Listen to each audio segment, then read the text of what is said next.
গণ অধিকার পরিষদের সভাপতি নুরুল হক নূরকে আইসিইউ থেকে ক্যাবিনে স্থানান্তর করা হয়েছে।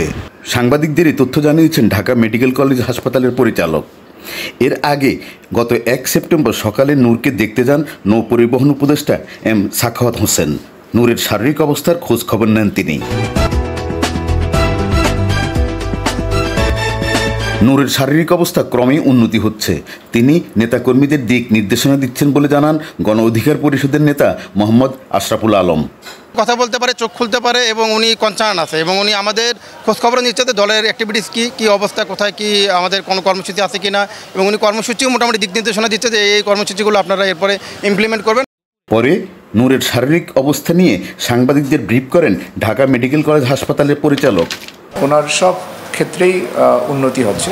আপনি জানেন যে ওনার যে নাকের হাড়ে যেটা ফ্র্যাকচার হয়েছে বা ম্যাক্সিলার যে ফ্র্যাকচার হয়েছে, এটার জন্য আসলে একটু ওয়েট করতে হবে। 4 থেকে 6 সপ্তাহ সময় লাগবে এটা পুরোপুরি ভালো হতে। আর ওনার যে চোখে যে রক্ত জমাটা আছে এটাও 1 থেকে 2 সপ্তাহ সময় লাগে, এগুলো রক্তটা রিজলভ হয়ে যাবে। আজকে সব ডাক্তাররা দেখেছেন এবং ওনারা মতামত দিয়েছেন তাকে আইসিইউ থেকে কেবিনে শিফট করার জন্য। গত 30 আগস্ট রাজধানীর কাকরাইলে গণ অধিকার পরিষদের কেন্দ্রীয় কার্যালয়ের সামনে আইন শৃঙ্খলা বাহিনীর হামলায় গুরুতর আহত হন তিনি।